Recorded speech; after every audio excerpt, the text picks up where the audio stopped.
Hello guys, আমরা যাচ্ছি শ্রাদ্ধ বাড়ি। শ্রাদ্ধ বাড়ির স্বাস্থ্য কেমন হয়েছে সবাই জানাবেন কিন্তু। তো ভিডিওর প্রথম দেখেই তো তোমরা বুঝে গিয়েছো আজকের এমন একটা ভিডিও তোমাদের সাথে শেয়ার করব যে শ্রাদ্ধ বাড়ির থেকে আমরা কই কই গিয়েছি। তো তোমরা পুরো ভিডিওটা দেখার জন্য ওয়েট করো। সবাই মিলে হচ্ছে আমরা রেডি হয়ে বেরিয়ে গিয়েছি। আমি, আমার বাসার পাশে দুটো বোন, আমার মা, কাকি এরাও ছিল, এদের ভিডিওতে নেওয়া হয়নি।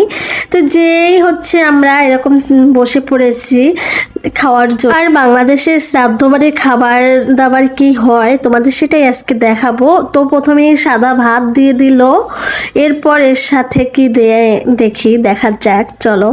তো এর সাথে করলা ভাজি দিয়ে দিয়েছে। আর এই করলা ভাজিটা এত মজা ছিল, ওদের মতো কেন আমরা ভাজতে পারি না আমি জানি না, অনেক টেস্টি ছিল। এরপরে পড়ে গিয়েছে ডাল আর কুমড়ো দিয়ে, আর মরিচ চেয়ে নিয়েছি আমি, কারণ মরিচ ছাড়া আমার আবার খেতে ভালো লাগে না।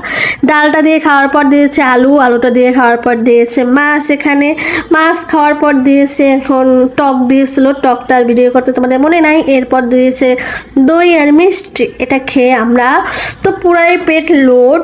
এরপরে চলে গিয়েছিলাম বানারি পাড়া, ওখানে একটা রেস্টুরেন্ট হয়েছে ভাইরাল, যেটা মিনি কুয়াকাটা নামে অনেকেই চিনে থাকবেন। তো আমরা এখানে গিয়ে দুই বোনে একটু ঢং করলাম। আমার হাজব্যান্ডকে নিয়েও ভিডিও বানিয়েছি, তোমরা অবশ্যই মনে হয় রিলসে দেখবে। আর এই হলো সেই ভাইরাল মিনি কুয়াকাটা। তোমরা এখানে কে কে গিয়েছো অবশ্যই কমেন্টে জানিও। তো এই জায়গাটা হচ্ছে বানারীপাড়া ফেরিঘাটে গিয়ে নদীর সাইডে একদম সুন্দর একটা রেস্টুরেন্ট, অনেকগুলোই আছে, তার মধ্যে এই রেস্টুরেন্টটা এত সুন্দর করে সাজিয়েছে, একদম খুবই সুন্দর, একদম মন প্রাণ ভালো হয়ে যাবে এখানে বসলে তোমাদের।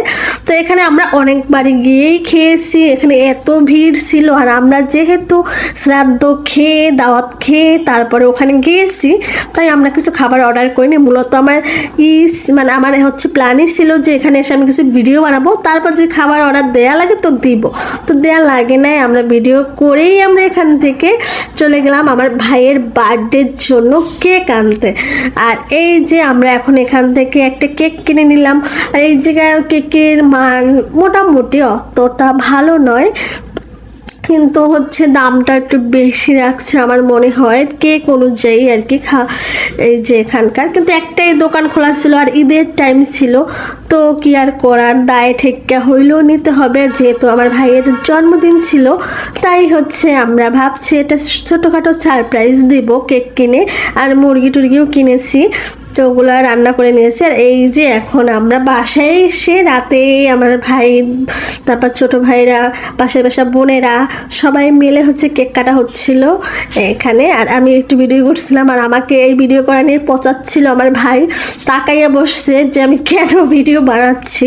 তোমরাই বলো আমার ভিডিও তোমাদের ভালো লাগে কিনা, ভালো লাগলে অবশ্যই তোমরা কিন্তু একটা লাইক কমেন্ট শেয়ার করে যেও। অনেক কষ্ট করে তোমাদের জন্য একটা ভিডিও মেক করি, তোমরা যদি নাই দেখো তাহলে মনটা একদম ভেঙে যায় না বলো।